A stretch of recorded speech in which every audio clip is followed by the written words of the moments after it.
Hello guys, my name is Brenda Bor and you're watching The Connect, and this is my story.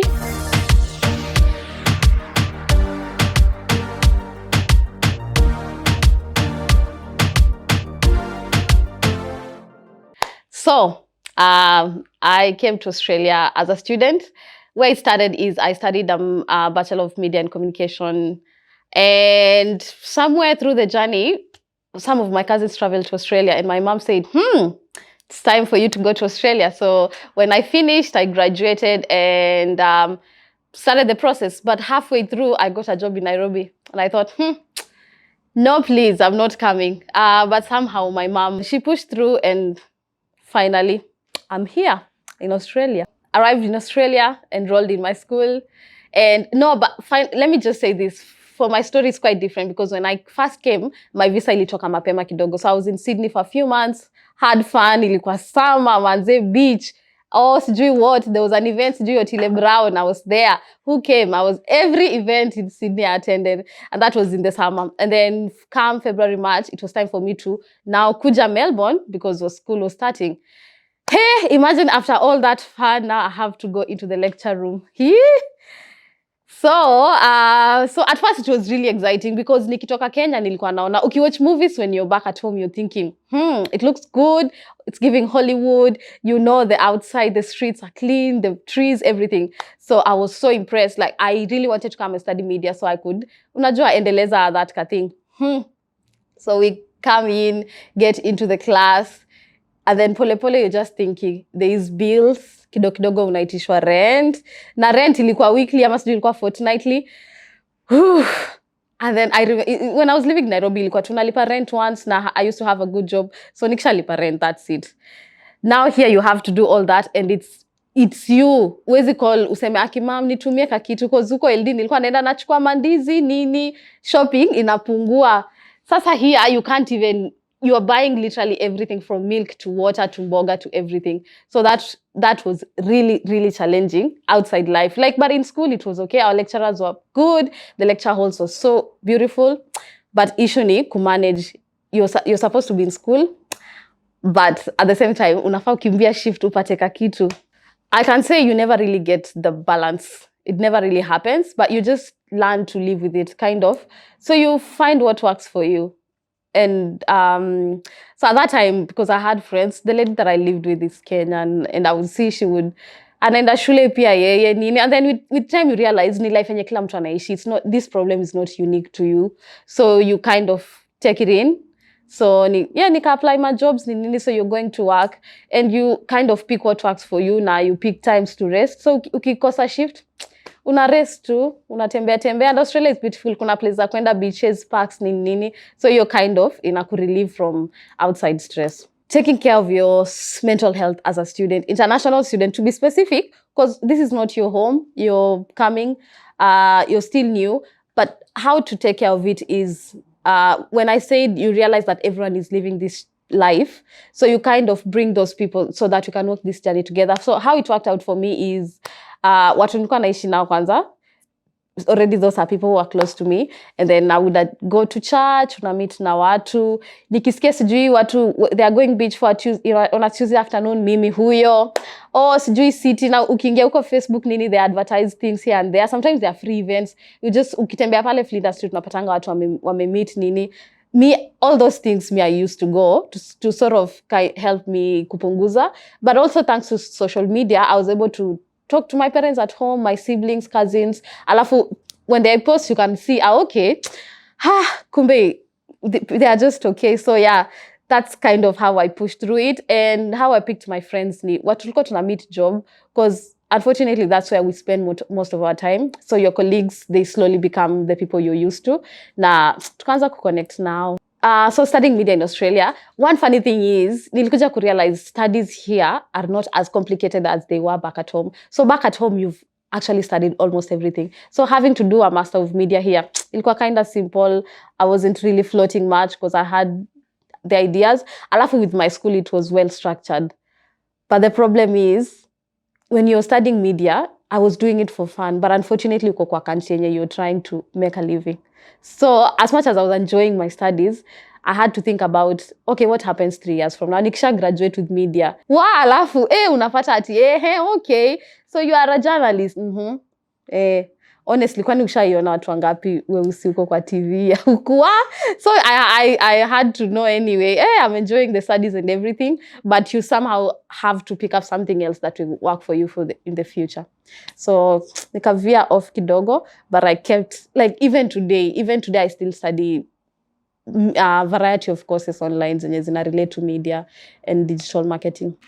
Sasa wacha niwaambie sasa story ya kufeel, story ya kwanza kuchoose courses ama kuchoose careers in Australia. It can really be tormenting. Kwanza ukifikiria ni kama ama what I've studied it's not gonna work. Unajua, like kwanza hata uko Kenya kusomanga bachelor's nafika place unaona hii degree nafanyia mamangu. Unaona, if you are feeling anything like that, you can always, unajua, find something else to do. Kama tuseme for example umekuja ukasomea accounting, umemaliza, umegraduate na masters of accounting, alafu unaona hakuna pia tunapelekana, you can always start something else. Like it's never the end of the world. Alafu people studying ni every day, hakuna mwisho ya masomo. So kama umekuja ukaona let me try nursing, watu wangapi nimeona wametoka this wakaingia nursing na wakagraduate, saizi ni registered nurses. So you're able to work through life. Unajua, like usikae na depression uone siezani na hesabu nini, kila siku ukifikiria ni time ya kwenda shule, it feels like a job. Ile job kwanza yenye uenjoy. Najua watu wengi muenjoy job, you're doing it for the money. So don't feel like that. If you have that feeling, push yourself, go out there. Unaona, like na uko Australia, vitu kama parks, kuna a lot of free parks around. Enda kwa hiyo park, kaa chini ya mti, think about life, listen to some nice music. Unaona, ikikata ingia therapy. Sometimes therapists wanakusaidia. Kwanza mimi nishaingia therapy, alafu huyo therapist alikuwa mzuri, tulikuwa tukimaliza ananiombea nikaona Mungu kweli nimefika. So like if it's not working, find someone to talk to. Sometimes therapy ni expensive. Unajua, like kama unajua mtu mwenye unaweza pigia mko mnaongea na yeye, utafute tu design ya utafute outlet ya hiyo stress. Don't kill yourself. Unajua, relax, breathe. It's not the end of the world. So there's opportunities out there, a billion of opportunities. Ama ukuje tufanye na we TikTok videos. So when it comes to work, in Nairobi I used to work as a content editor.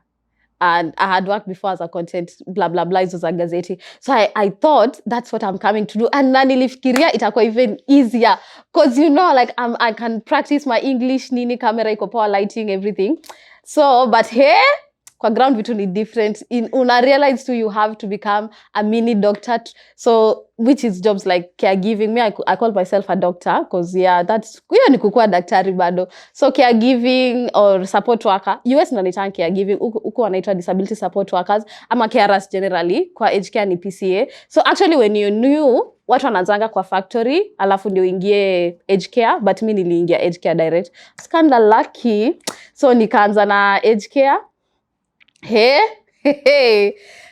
Honestly ilikuwa very challenging, because ukiingia tu hivi kwanza, before you're used to eat the smell, the food yenye watu wanapikiwa, because you need to cook, like really unajua unapatanga ka training, yes, but you don't know until you actually get to work, and then you realize you're dealing with ni mtu mzee, unajua like akona some health issues ama mental issues kidogo imeshuka. So hapo you have to pick up your energy ya okay. So apart from motivation ya pesa, which is number one motivation ya kufanya kazi, you also just kind of learn how to maneuver and work with people who are aging ama watu wenye wana live with disabilities. So yeah, so as in have come from job yenye nilikuwa nafanya kwa ofisi, and now this is the job you're doing. Imagine for some reason, mimi hata mtu alikuwa akiniuliza Kenya, mimi siwezi mwambia ati nafanya job ya caring. General caring for mtu, it involves, unajua, like cooking for them, helping them on their daily to day life. Unajua personal hygiene. So utaanzaje kuambia watu ati we used to see you in Nairobi in the office, and no, so struggle sana na hiyo idea ya no they can't know, so I was still looking good nikipiga video saa zile nimetoka job, because jobs tulikuwa tunapewa some kind of uniform sijui unavaa t-shirt ya black nini na but unaekelea jacket juu alafu you record video and then you're like hi guys, Australia tuko mzuri what in real sense kidogo uchava mask and then pia kidogo pia covid ka happen, so but we survived through. Umenita content creator mkubwa. Stop. So content creation, I really can't say ati kuna time ilianza vup ndio huyo mimi, because unajua uzuri ya Google Photos, I still have photos of me of kitambo na nilikuwa napenda kurecord video sana. I think that's why I actually studied media to begin with, because nilikuwa unajua ukiwatch news, because my dad is a big lover of music and radio and the TV, so we got that from him. Because yeye ni ule mse akienda kwa shamba ameconnect mawaya zote kwa dirisha mnasikia tu boom boom. So I started loving it, so we would record because you can just dance. So coming to content creation, ni kitu tu me I've always loved to post, and I'm a big content consumer, so I follow many people. I love to just watch what people do, so una get motivation ya okay, Peter alikuwa anakaa kwa hiyo pose, you know, like I wanna try ile picha ati sijui nipige chini ya mti pia mimi, so it started like that. Alafu kuongea na me I just like talking, so it just happened. I don't know, it's kind of a balance. Kwanza kama ni kitu napenda uta create hata content time unaenda job, unaona. So I don't know, I think it's just out of passion ndo nilijipata tu I'm just doing it. Ni balance at the end of the day, ni balance. Alafu I don't even realize that I'm creating time for it, because it just comes. Actually, how I realized that I can promote even one event is someone asked me to post their event on my socials. Na nikajambia wait a minute, wait. But the thing is with me, nimekwambia hata when I came to Sydney nikasikia ati Otile ako kwa flyer. Hata siku nimepata kazi mzuri, nilikuwa nafanya huko cleaning. I took my $50 paid for the event, attended. So because I was happy to be there, nika record video of the event, and most of it is still on my social media. So and then someone just asked me if I could post the event. So that was so new to me, because I was used to just stealing people's nini, and I post them on my story. Like nikiona The Connect are going to Adelaide, I would just post out of excitement, and also out of I don't want my friends to miss out. So ka uko Adelaide na mimi nilienjoy hiyo event kiwa Melbourne, I want you to go. So it was just out of wanting other people to feel good if they're attending. So this one person asked me to post the event. I was like, hey, wait. So nika post, and then kidogo mtu mwingine akaniambia, I was wondering if I could call you unifanyie video. I need you to do a video. I was like, wait a minute. Okay, so that's how it slowly started. But honestly, I love it. It's fun. Is it connected to my studies with media? Yes. I'm thinking it kinda is, because saizi hata nikiambia mtu anipige picha nafikirianga ati headroom, legroom, vitu those are only things that I learned through school, unaona. So I think it is kinda related, because what informed my choice of studying media was my love for speaking and nini being out there. Like I don't fear cameras. Unasikianga mtu ati niliona kamera nikatense. Oh, please stop. So I think me studying media ilisaidia kidogo, because then you also gain the confidence ya kuongea, and not only confidence, because you can have confidence but uongei kitu mzuri. So confidence, but also knowing how to present yourself. Something I'm still learning, but this works for me. I can say I've never really thought of growing my numbers, like doing it consciously. Yeah. But the thing is, I would do something, and then mtu mmoja kwa inbox akwambia, oh my God, I loved what you post. So slowly kituka hiyo ilinifanya. So the more you post, I think people out there look and think, me, I'm sure many of the celebrities you follow didn't say, Aki Peter ni follow, they didn't, you know. So I just think the more you post, you can attract. So what when you attract ndio watu watakufollow. So I've never really consciously went out there looking for followers, but now I will start. Yeah, so at some point I started selling t-shirts, but that idea was someone else saying, akiju kama juu niko na t-shirts nataka nikutumie uniuzie. So it was a very innocent beginning. Yeah. So nikamuuzia, and I thought, oh my God, zinaenda. And then that person aka move from Kenya akaenda Canada. Yeah. So ameenda Canada, but market bado iko watu wanaulizia t-shirt. And I thought, okay, me being this noisy that I am, I need this noise to make sense. Unaona? So nikaona, okay, and if it makes sense, it makes sense. So I thought, okay, this is so mtu ameenda Canada but demand bado iko. How do you tell people mtu alikuwa ananiuzia t-shirts hayuko? So I thought, okay, it's time to skip gap yenye imekuwa created. I just had to fill in. So I slowly started ordering t-shirts, and then with time nikaona sit down, kuna job nilikuwa nafanya ilikuwa inanipea stress, because at the end of the day job zote anyway, sometimes you just think it's too much, ilikuwa inani drain mentally. So I had to resign from that job, and when I resigned, I had a lot of free time on my hands. So I slowly started using YouTube. Nikalan, okay, you can make your own t-shirts. Like, really, you can start. Nikaona wacha ni print. So that's something unique. Like, yes, naweza kuwa nauza t-shirts, but nataka niuze nimeandikwa The Connect. Unaona, nilete t-shirts nikuindie. So that's just how it started. It was just free time. So money-wise, hatujafika hapo, not yet. But I can say it has done so well for me in terms of I've been able to meet people. Like, see, I've met you, Peter Aki. So I have slowly, I've met people, I've met celebrities I never thought I would. I've been able to really interact with people. Alafu pia inanisaidia mental health. Like, nikikaa hivi najua, my God, Friday naingia mahali. Unajua? So inanimotivate hata nikiingia kazi leo nasikia, it's stressful, but I'm looking forward to that event yenye nitaenda ama something that's coming up. So imenisaidia in that way also. Hey, I'm thinking if you're shy, you don't have to bring your face onto the camera. You can do things behind the scenes. Like, I've seen people who cook na hatujawai waona, but their cooking videos do so well. So if you have a thing that you can do, and there's something about those, nimesahau hiyo kitu, but there was something about, you post anything, post. It might work for you. You might get friends, you might get support. So, like, pole usha create community yako ya wapishi. Hata mjuani sura, but you're pushing time, you're doing good for someone else. Mwenye uko harusi yake nda kuanguka juu kupika. Now they've learned for you. Umesaidia bwana ya mtu na bibi ya mtu. Cyberbullying, like, as young as I am in social media, my God, I have received. Kuna siku ingine, like, I was there with my brother. I had to call my cousin nimwambia, Aki, do you know this guy when I posted my video? Aki umwambia delete. Cause my God, I received so much hate. And because I'm still new and I'm still human, on it at that time kwanza ili get to me. Like, nilikuwa napika nikitetemeka, cause I'm saying, Aki, mtu mwenye ako mstuni fulani uko ndani ameniambia hivi ama ni ukweli, and especially around body shaming, like, women suffer a lot from that. But sasa mimi nimeona sasa mimi Mungu aliniumba jamani.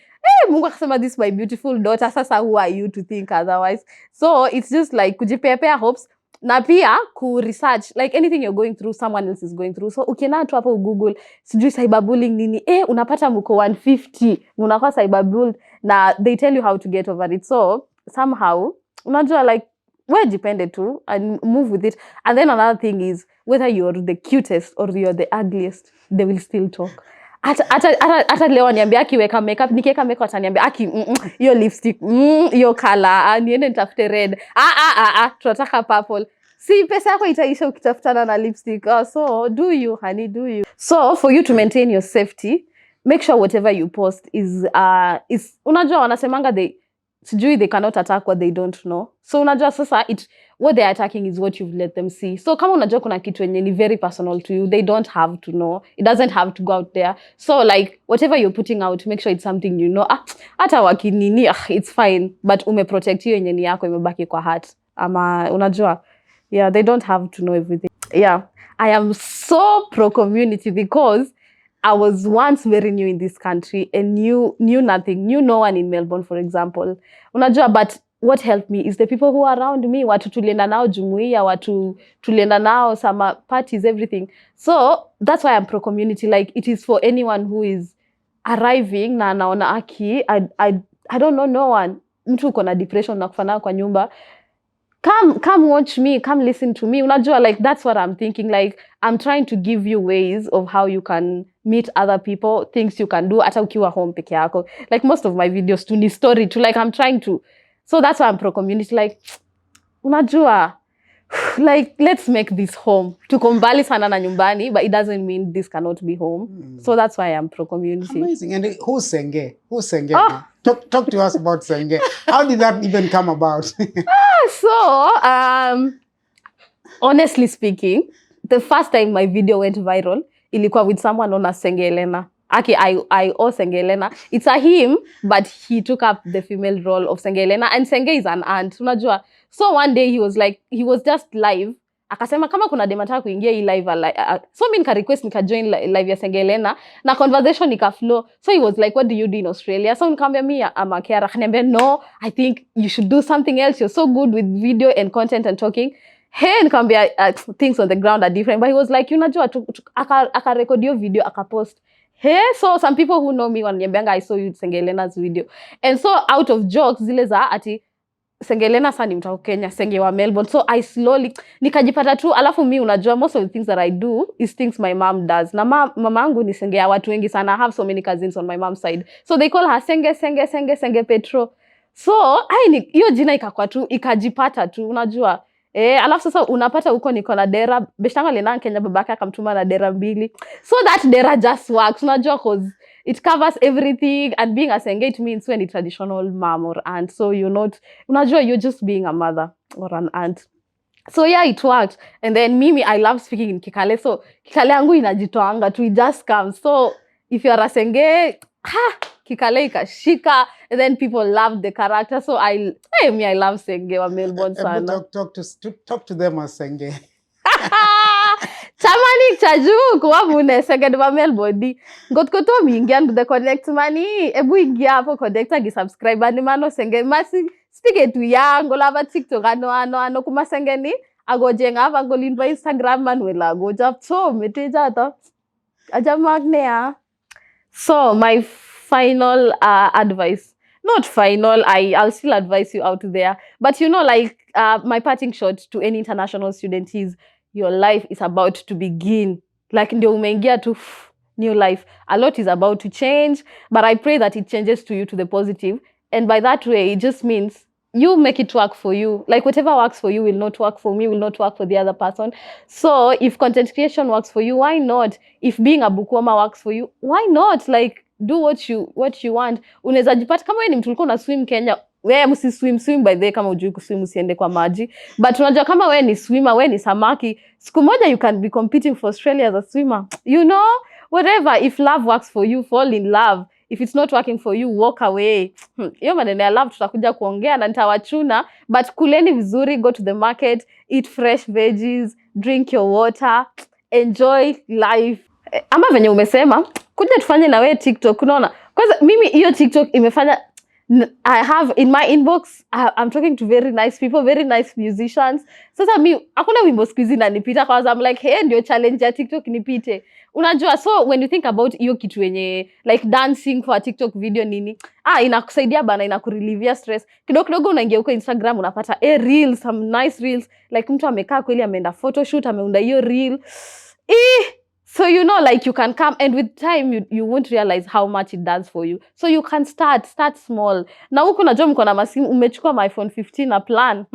I know. So take those photos, take those videos. Unajua like you might find yourself a very good content creator bila kujua.